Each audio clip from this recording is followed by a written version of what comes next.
We are Jet Sports Training, where our mission is to cultivate champions. This is where athletes come to get faster and everyday people come to change their lives. This is not a gym, but a community. Come get jetted.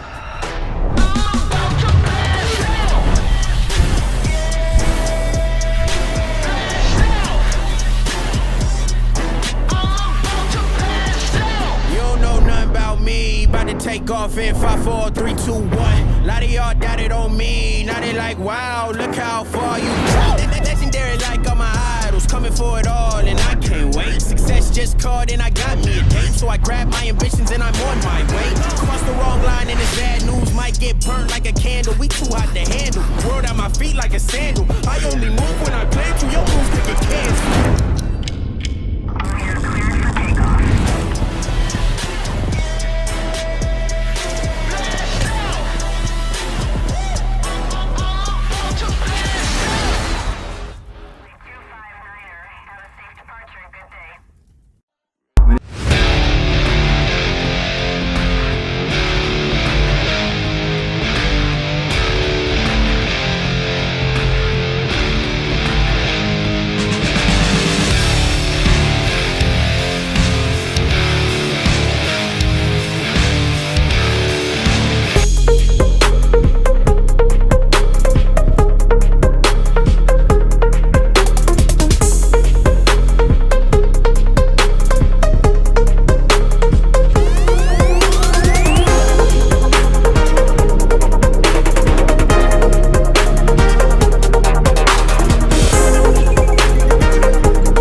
Hey guys, I gotta tell you about one of the best Brazilian Jiu-Jitsu places out there, Nogales Brazilian Jiu-Jitsu. Make sure you go check them out if you're down in Nogales and say what's up to my homie Andy Behrens. Another episode with the Jet Sports Network with a brand new Division I baseball player. Tell us how that feels, brother. Feels great, man. A lot of hard work, and super excited for this opportunity.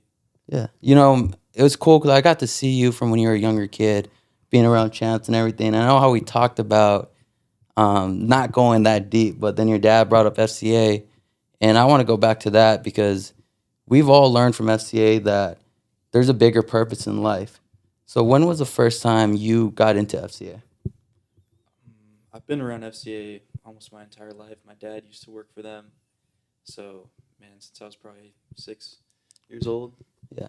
What was that first day like? I remember my first day at the Flagstaff camp and seeing everyone kind of just singing all these songs. I thought it was weird, but by the end of it, it's like a concert. Mm-hmm. So go back to like your first experience being a part of FCA. So same as you, the FCA camp in Flagstaff. I was probably 14 years old, and just seeing everyone there together, praising and being thankful for being there, and it was just, I don't really have the words to describe it. It was an awesome experience. Yeah. And I continued to go to that camp for the next couple of years. Yeah. What do you think the biggest lesson from there that you took on in the baseball field and also in life? Just being grateful for what God has given me. A lot of the coaches there really taught me that, there's bigger things in baseball out here. And just being grateful for everything that God has given me and every opportunity, such as this one that I've just gotten. It really puts things into perspective. Like, I'm sure we've all gotten upset about a bad game on the field, but and realistically, baseball is just a small part of our lives, and there's a lot more to life than just playing a game. Yeah, kind of like how Andy Lopez says it's just one moment in a bunch of moments. Mm-hmm. Yeah, that's awesome. So, you go to Western, you do really well there, Western Little League, Post Ridge, and then, we talked a little about your senior year. I know I've had people in here talk about how stressful that senior year is not having a lot of offers. What was going through your head during that time? Because it's really easy to put a bunch of pressure on yourself that doesn't need to be there. Yep. That's exactly what it was. There was a lot of pressure. I felt like I was playing pretty well. I was playing up against some of the junior colleges in Arizona on the B&L scout team. I was putting up good numbers, but no phone calls were going to my phone. no DMs on Twitter, no text messages. Yeah. So that's exactly what it was. There was a lot of pressure, and I was just questioning a lot of things. Do I really want to play baseball at the next level? Am I good enough? Yeah. And seeing a lot of the players next to me that I'd played with the last couple of years, commit to big schools. Because you were a part of that. Let's pause right there and go back. Talk about that group you were a part of, because that was probably all the premier young folks in Tucson during that time. Yeah, BNL. We had a really good team, man. We had a lot of guys that are at the D1 level right now. A lot of guys that are at the junior college level right now, and so we had played together since probably freshman year, and so we had all grown together. Tight knit group of guys, and so that's why it was pretty frustrating. Going into the senior year, where I felt like I was just as good as all these guys, and just nothing was really coming out of that for me. Yeah. Is that really when you can say you really fell back to your faith? Because I know in my situations, like having a blown out shoulder, destroying my finger my senior year, that's what kept me going. Mm-hmm. Yeah, that was really it. Because going into senior year, you're kind of planning out your future. What college am I going to? What am I going to do?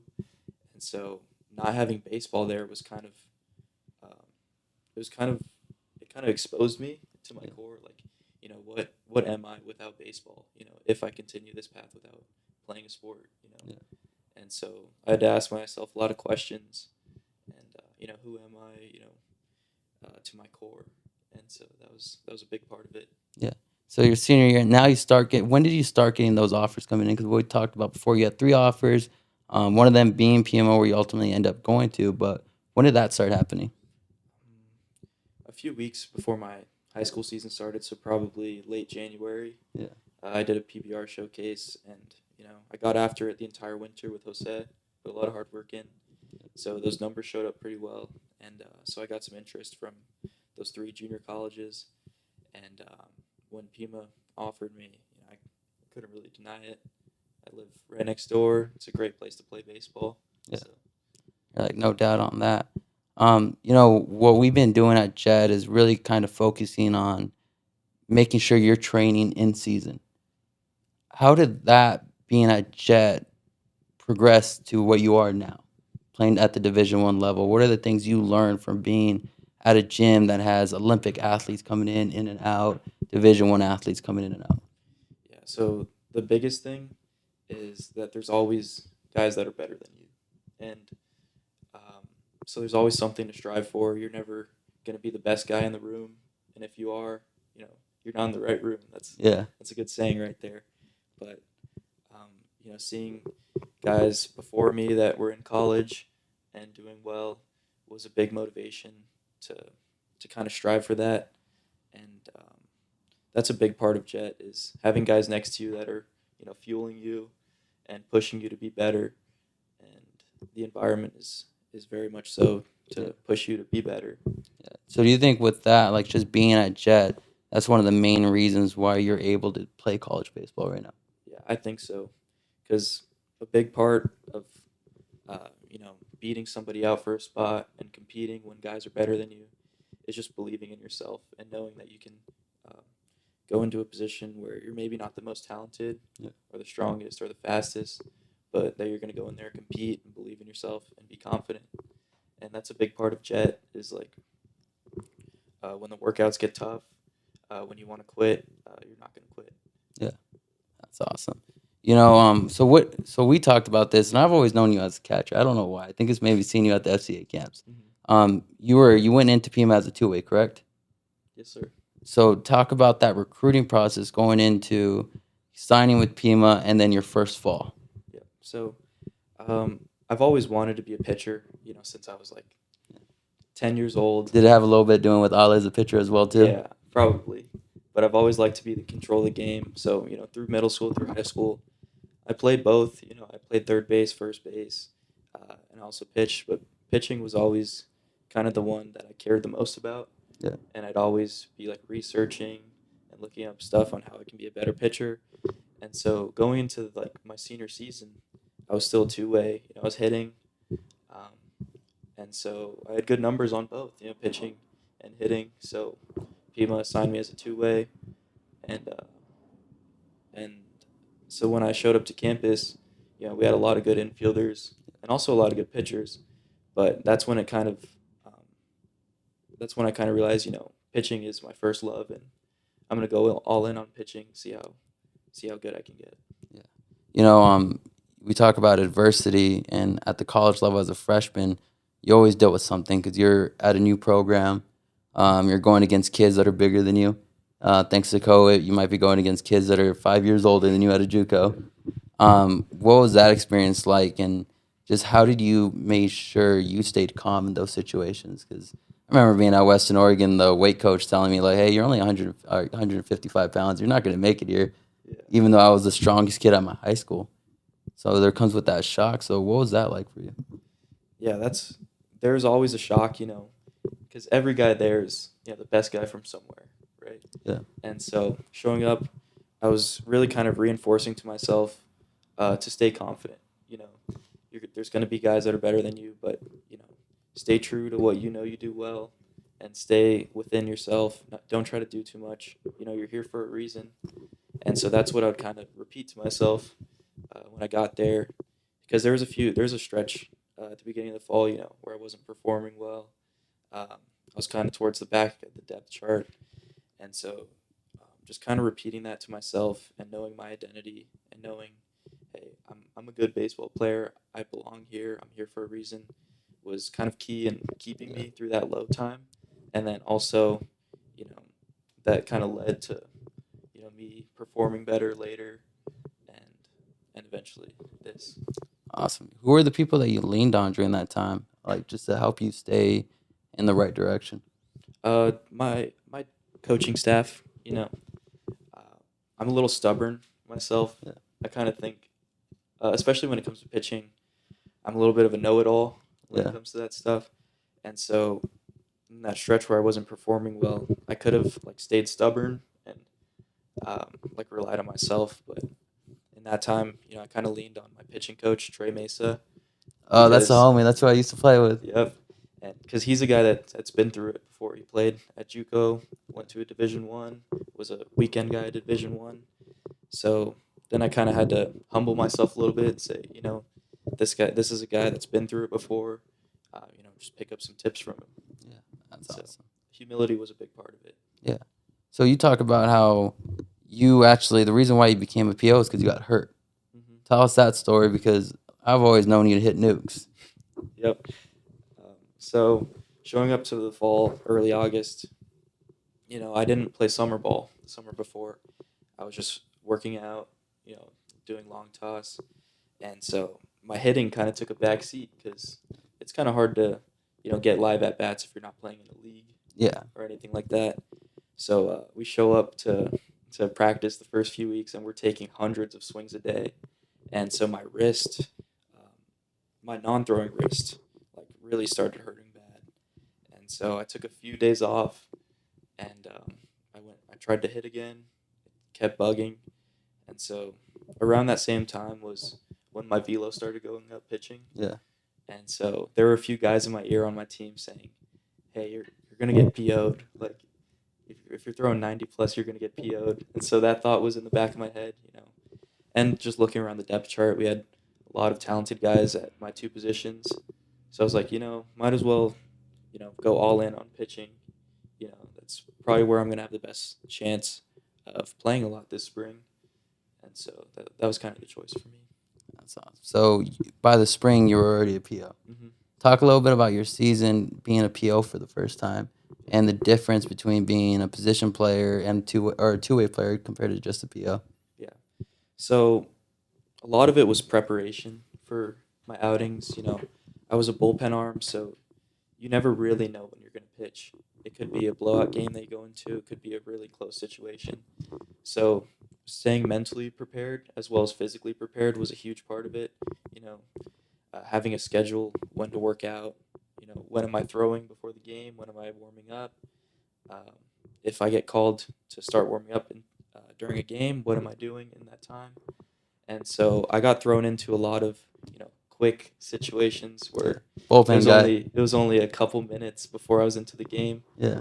And so, not freaking out about going into the game was a huge part of that because if I would have, freaked out and say, "Oh, I'm not ready. I didn't do this, this, this, and this. I'm not ready to pitch," the results definitely wouldn't have been the same.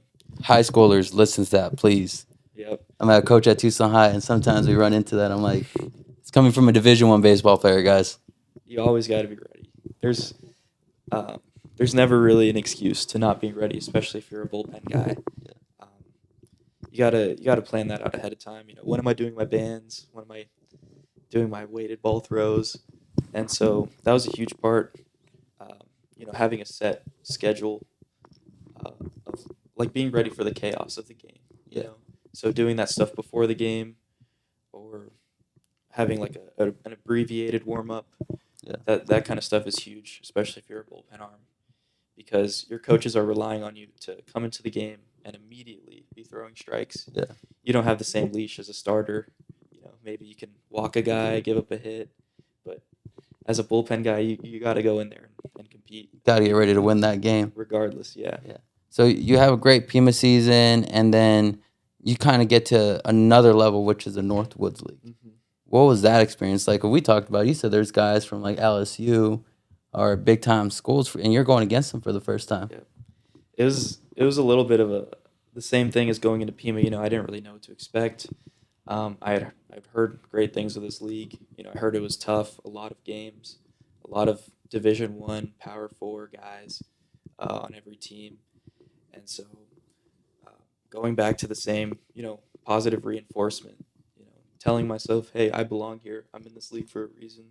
I'm going to compete with these guys. I'm going to give them my best stuff. And it worked out pretty well. Yeah, I pitched pretty well against, the big-time guys. And I showed I belonged. Nice, man.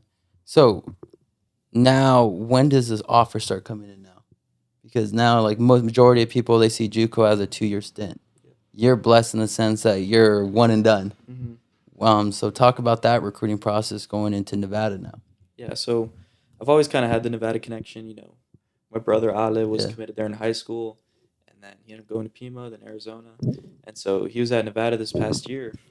And so I had followed the coaching staff on Twitter, stuff like that, so they knew who I was. And but even going into the Northwoods, I was kind of set on coming back to Pima, because I kind of viewed it as a 2-year thing as well. And then I start performing well again, and keep, velo was still up, and I'm doing well against these Division I hitters. And it actually happened that they had, a miscommunication with the NCAA about 2 of their pitchers that were supposed to come back for another year. Yep. And about a month before, I think late May, they said, the NCAA got back to them saying these 2 guys that were planning on coming back for another year weren't eligible. Oh, shoot. So they had 2 new spots opened. And so they reached out to me. They said, hey, we're going to watch you pitch.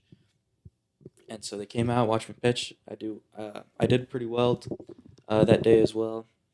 And so we just kind of started talking and saying, how interested are you in leaving Pima a year early? Because we really want you.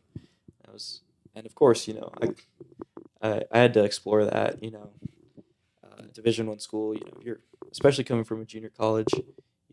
The goal is to get to the next level. Right? Yeah, absolutely. It's every kid's dream. Yep. And so that was kind of how it started. They were the only D1 school to reach out, because I'm sure the other ones, were counting on me to go back to Pima. Yeah. And so they were the only Division I school I was talking to. And I went on a visit. I loved it there. Coaching staff really laid it out well, what their program's about, what their expectations are, what the experience will be like. And that's kind of how it. Awesome. What advice is your brother? Because your brother's there now. Kind of like his journey a little bit, because he went. If I'm right, he went Nevada, and then some stuff happened Pima, then U of A, and then back to Nevada. Yep. What's the advice he's given you? Which we're gonna have your brother on the show when he gets back eventually too. That's gonna be too. Maybe we'll have Keith Castro before he leaves too. Have all 3 of you guys. But what advice has he given you going into Nevada? And you guys are both pitchers, so he probably has some really good advice. Yeah. So, he was the one that kind of got me started with all the mental stuff, being confident, um, knowing your identity as a player. And so he kind of put me onto that type of thinking, which I got into earlier. And then also like pitching wise, we always kind of, give each other tips back and forth. You know, I'll send him some video. Hey, what do you see? He'll send me some video. What do you see?